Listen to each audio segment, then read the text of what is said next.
Kun sagantaa BBC Afaan Oromooti. Nu waliin tura.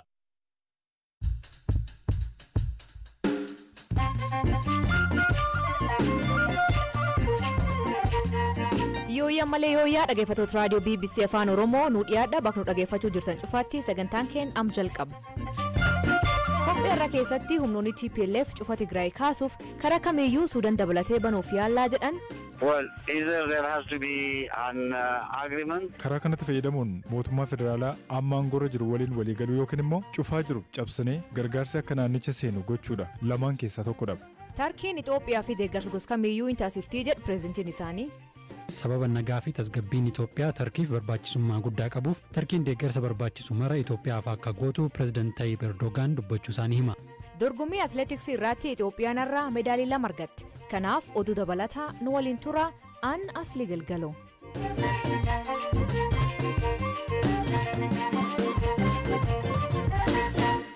Dhaggeeffattoota oduutiin jalqabaanii dorgommii atileetiksii Olimpikii Tookiyoo guyyaa irraatiin biyyooti baha Afrikaa Itoophiyaa fi Keeniyaan meedaaliiwwan 2 argatan. Meedaaliiwwan kunniin kan argaman fiigichi gufachiisaa meetira 3,000 ka dhiirotaa fi meetira 5,000 ka dubartootaa. Sifan Hassan bara 1992 booda atileetiksiin meedaaliiwwan jalqabaa Neezerlaandisii argamsiiftee jirti. Beekaa Toomaa gabaas qaba. We now move to the men's 3,000 meter steeplechase.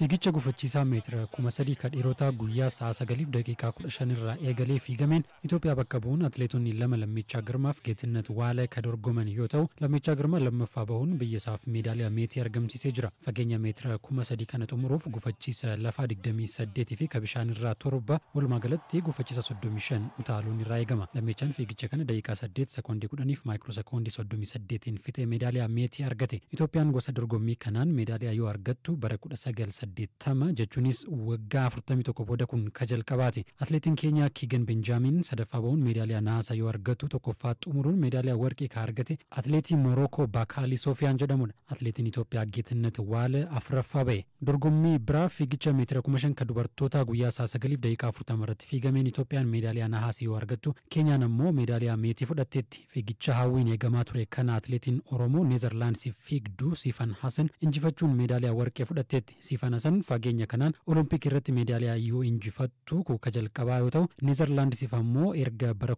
1992 meedaaliyaa dorgommii atileetiksiin biyyattiin argatte ka jalqabaati. Atileetiin Itoophiyaa Gudaaf Tsaggaayee sadaffaa yoo baatu Jigaayyoo Taayyee fi Sanbaree Tafarii shanaffaa fi ja'affaa bahaniiru. Keenyaaf meedaaliyaa meetii ka argamsiifte atileet Heelan Obiiriiti. Atileetiin Keenyaa biroo Agnes Jebeet afuraffaa baate. Yeroo mara dorgommii atileetiksiin kan wal morkatan biyyoonni baha Afrikaa lamaan Itoophiyaa fi Keenyaan gabatee meedaaliyaa Olompikii baranaa irratti sadarkaa 39ffaa fi 62ffaa irra jiru. Itoophiyaan warqee tokko meetii tokkoo fi naasa tokko walumaa galatti meedaaliyaa 3 39ffaa. Keenyaan ammoo meedaaliyaa 2 meetii tokkoo fi naasa tokkoon 62ffaa irra jirti. Gabatee kana Chaayinaan warqee 29 meetii 17 fi naasa 16 yoo dursitu Ameerikaan warqee 22 meetii 25 fi naasa 17 itti aanti.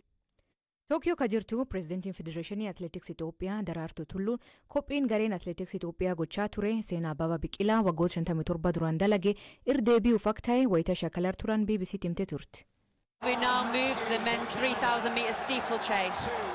Fiigicha gufachiisaa meetira 3,000 ka dhiirotaa guyyaa sa'a 9 daqiiqaa 15 irra. Addunyaan mo'achuudhaaf qophaa'a. Nus akkuma biyya tokkootti qophaa'aa jirra. Kan Itoophiyaa dagoosisu gootichi keenya Abbabaa Biqilaa bara akka faranjiitti bara 1964 waan mo'ateef uummanni addunyaattis taanaan uummanni keessattuu uummanni Jaappaan uummanni keenyas qabxii olaanaa nurraa eega. Kana waan ta'eef sirriitti qophaa'aa jirra.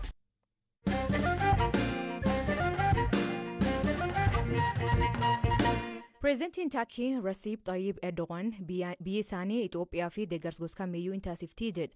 Kan ka jedhan ergaa ministeera muummee Abiy Ahmad waliin bilbilaan mari'ataniin booda. Deeggarsi kun waraana mootummaa Itoophiyaa ka biyyattii humnoota Tigraay waliin godhaa jiruun kan wal qabachuu hin oolu jedhuun kanneen marsaalee hawaasa irratti yaada kennan. Baqqalaa Toomaa dabalataan isinitti hima. Hogganoonni lamaan dhimmoota hariiroo biyyoota lamaanii fi dhimmoota naannoo biyyoonni lamaan keessa jiranii haasa'anii jedha ibsi waajjirri pireezidantii Tarkii baase. Itti dabaluunis sababa nagaa fi tasgabbiin Itoophiyaa Tarkiif barbaachisummaa guddaa qabuuf Tarkiin deeggarsa barbaachisu mara Itoophiyaaf akka gootu pireezidantii Tayyip Erdogan dubbachuu isaanii hima. Deeggarsi kun gosa akkamii akka ta'e garuu wanti ibsamee hin jiru. Mariin hogganoota kana gabaasaalee marsaa hawaasaa Tarkiin diroonii waraanaa Itoophiyaaf arjoomuu fi jedhu bal'inaan irraa dubbatamaa ture booda dhagahame. Mootummaan Itoophiyaa amma dura gabaasaaleen kunneen sobaa jedhee ture. Haasawa hoogganoota lamaanii booda dubbiin Tarkiin diroonii waraanaa Itoophiyaaf gumaachuuf jedhu deebi'ee waan dammaqe fakkaata. Namoonni hedduun deeggarsi Tarkiin Itoophiyaaf nan godha jette waraana mootummaan Itoophiyaa kaaba biyyattiitti humnoota Tigraay waliin godhaa jiruun wal qabachuu hin oolu yaada jedhu barreessaa jiru. Dubbii maatii PLF kataan obbo Geetaachoo Raddaa barruu Tiwiitarii isaanii gubbaa barreessaniin pirezidantiin Tarkii waraana Tigraay irratti hagam Abiyyi Ahmad deeggaruuf kutannoo akka qabu hin beeku garuu ammoo dirooniin Tarkii Abiyyi Ahmad injifatamuu hin oolchu jechuun barreessan. Mootummaan Itoophiyaa dhimma marii hogganoota lamaanii ilaalchisee amma dura waan jedhe hin qabu. Biyyoonni lixaa hedduun waraanni dhaabbatee rakkoon waraanichaaf sababa ta'ee marii karaa nagaan akka furamu dhiibbaa gochaa jiru. Sanbata darbee ministeera muummee Abiyyi Ahmad waliin bilbilaan kaasaan pirezidantiin Firaans Imaanuweel Makroon waraanichi mariin akka xumura argatu gaafachuu isaanii Reuters gabaaseera. Ameerikaanis torban darbee qaamoleen waraana kaaba Itoophiyaa keessaa harka qaban haal duree tokko malee atattamaan waliigaltee dhukaasa dhaabuurra akka gahan hubachiiftee turte. Dhiibbaa biyyoonni kunneen godhaa jiran duuba sababni jiru ammoo deeggarsi namoomaa namoota rakkoo keessa jiran dhaqqabuu dhabuudha. Dhaabbileen gargaarsa namoomaa sababa deeggarsa dhaqqabsiisuu hin dandeenyeef namoonni hedduun Tigraay keessatti beelaaf saaxilamoo akka malan akeekkachiisaa jiru. UNICEF akka jedhutti baatilee 12 itti aananitti daa'imman 100 ol hanqina nyaataa madaalawaa du'aaf isaan gahuuf saaxilamuu malu. Deeggarsi namoomaa akka dhaqqabu jecha dhukaasa dhaabuun naannoo Tigraay gadhiisee bahuu ka himu mootummaan federaalaa Itoophiyaa TPLF deeggarsa gufachiisaa jira jechuun komata. Dhimma mariin rakkinicha furuuratti garuu amma dura waan jedhe hin qabu.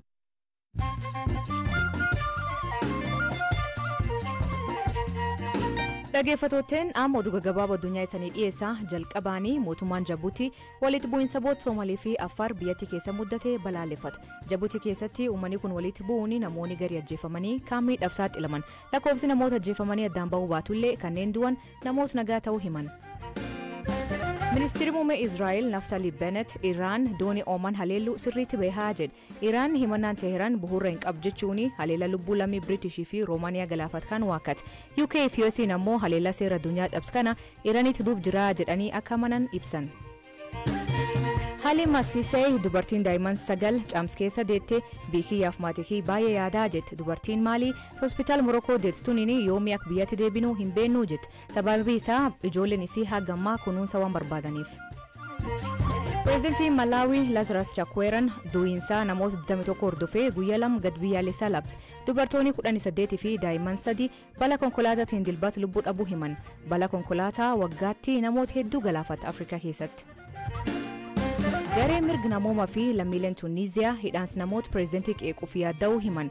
Pireezidantiin biyyattii Kaayis Sa'iid torba dabree muummicha ministeera aangoo irra kaasee paarlaamaa cufe amma namootis qeequ hunda hidhuu jira jedhan.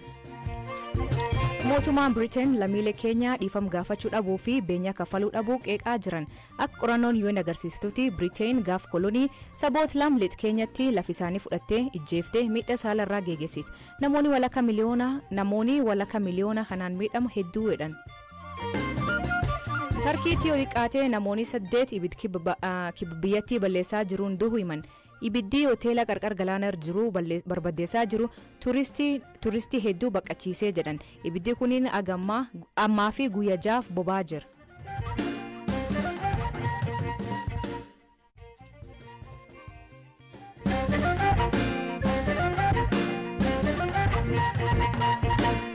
Lolii Tigraayitti eegalee amma ammoo naannoo Affaariif Amaaraa ce'ee nama hedduu qaayirra buqqaasee kaan ijjeesee jedhan. Lolii kun maaliif naannolee kanaatti babal'atee gaaffii jedhu deebii adda addaatti kennamaa jira. Ammaatti miseensa koomaan poostii naannichaatti hundeeffame ta'uu kan himu Jeneraal Tsadiqaan Gabratinsaayee turtii BBC News Hour waliin taasisaniin sababa isaan naannolee tan seenaniif akkanaan ibsa. As you know, Tigray, the entire region is under blockade. Akkuma beekamu naannoon Tigraay ministeera muummee Abiyyi Ahmadiin guutummaan cufamee waan jiruuf cufaa sana cabsuun waan nurra jiruufi ulaa ittiin gargaarsa seenuu danda'u tokko karaa naannoo Affaari. Sababiinsaas Affaar sarara Jibuutiirraa Tigraay wal quunnamsiisu. Kanaaf hanga cufaan kun jirutti cabsuudhaaf sochii keenyatti fufna. Dabalataanis akkuma beekamu haaldureewwan dhukaasa dhaabuu keenya mootummaan keenya ibsa baasee ture. Kanaaf ammoo mootummaa federaalaa irraas sirnaan deebii waan hin arganneef dhiibbaa uumuudhaafis waraana cimsinee itti fufna. Properly, so we have to increase our pressure. Haga ammaa ammoo humnoonni TPLF gara Affaar kan cabsuu hin dandeenye jedhe jeneraali kun bakki biroo ka gargaarii Tigraay seenuu danda'uun ka Suudaan ta'uu hima. Kanaatti fayyadamuun karaa lamaa jira jedha. Well, either there has to be an agreement. Karaa kanatti fayyadamuun mootummaa federaalaa amma aangoo jiru waliin waliigaluu yookiin immoo cufaa jiru cabsinee gargaarsi akka naannicha seenu gochuudha. lamaan keessaa tokkodha. One of the two. Naannoo Afarii malee humnoonni Tigraay naannoo Amaaraa waliin wal lolaa jiran naannoo kan waliin wal waraanuun maaliif barbaachisee gaaffii jedhu akkanaan deebis. All our activities, military activities at this time. Sochiiwwan waraanaa hundee yeroo kana gaggeessaa jiran kaayyoo gurguddaa lamaa fi tokkoffaan karra guutummaa uummata Tigraay irratti cufamu cabsu yoo ta'u lammaffaan immoo mootummaan aldureewwan dhukaasa dhaabuu keenye fudhatee marii siyaasaan rakkoo Itoophiyaa keessa jiru akka furuuf dirqisiisuufidha. Political solutions situation in Ethiopia. Haa ta'u malee humnoonni kunneen naannoo Amaaraa loluun lafirra deeffachuuf jedhan duraan gaafa waraanii eegalee milishaan Amaaraa naannolee daangaa jiran keen jechuun fudhatanii hagammaa bulchiinsi naannoo Amaaraa jal jiraachuu himan. Kaayyoon keessan lafa deeffachuuf gaaffii jedhu jeneraalii kun akkanaan deebis. Yes, that is true. The Amara militias has been are still. Sirriidha. Milishoonni Amaaraa hanga ammaa lixa Tigraay jiru. Garuu gochi loltoota keenyaa waan isaan godhan ta'uu miti. Dhumarratti loltoonni keenya naannolee keenya deebisee to'achuun dirqama. Ammatti ammoo kaayyoon keenya cufaa kana cabsu kan biraan ammoo akka aldureewwan kana fudhatu mootummaa irratti dhiibbaa geessisuudha. To accept our conditions for ceasefire and ultimate political solution. Waraan ji'oota duuf deemaa jiru kanaan booda malli Tigraay maali? Hariiroo akkam Itoophiyaa waliin qabaachuuf deemte? Itoophiyaa irra cittee qofaatuuf bulchitu moo aangoota deebi'anii akka durii bulchan? That will be decided upon the coming. Kun adeemsa siyaasaatiin murtaa'a. Garuu egereen Tigraay fedhii ummatichaatiin kan murtaa'u malee fedhii fi yaada dhiibbaa siyaasaa tokkoon miti. Akka paartii siyaasaatti yaada qabnu ibsuu dandeenya. Ta'ullee kan murteessu uummata.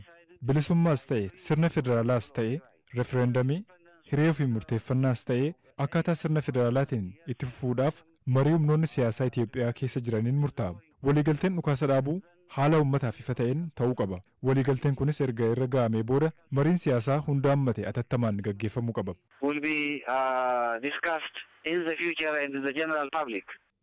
Aangaan olaanaan mootummaa Itoophiyaa obbo Zadig Abrahaa wanni qondaalii waraan Tigraay jedhu kun dharaa jedha. Mootummaan Itoophiyaa deeggarsa namooma Tigraay irraa hin gurree jedha obbo Zadig. We never blocked humanitarian aid. In fact, our government supplied the most amount of humanitarian aid. Nuyi gonkumaa gargaarsa namoomaa gurree hin beeknu. Inumaa mootummaan keenya gargaarsa namoomaa godhamaa jiru keessaa qooda olaanaa gumaachaa jira. Ka qaamoleen kaan gumaachaa jiran walitti da'amee kan keenyatu caala. Bajata biyyaalessaa parsantii 5 ta'u deeggarsa namoomaaf oolchaa jira. Kana kan goonuuf lammiileen Tigraay sababa garee shororkeessaa kanaa akka miidhama waan hin feeneef waa'ee gargaarsa namoomaa kan kaasaniif dhimmichi miidiyaa fi hawaasa idil addunyaa biratti dhageettee akka qabu waan beekaniif gargaarsi namoomaa amma danqamaa jira yoo ta'e sababni isaa naannoo Tigraay keessaa bahanii Affaarii fi Amaara keessa socho'aa waan jiraniif. Waraanni Itoophiyaa ammallee humnoota Tigraay lolee injifachuu danda'a ka jedhan gaan kuniin dhimma marii karaa nagaan waraanichi xumuruus waan jedhu qaba. TPLF garee shororkeessaadha. Kana jechuun garuu nuyi marii hin feenu jechuu miti. Yoo mari'achuu barbaanne karaa hedduutu jira. Hayyoonni Tigraay hedduun jiru. Dhaabbileen garaagaraa fi humnooti mormituu biroo jiru. Isaan waliin gochuu dandeenya.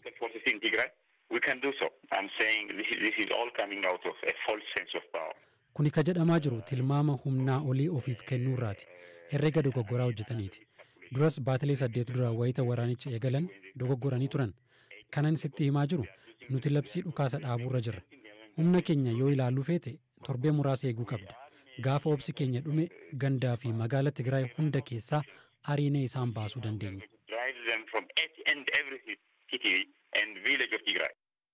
Dhaggeeffattootteen sagantaan har'aa ganumaa nu waliin turuu keessaniif ulfaadha isaniin jedha.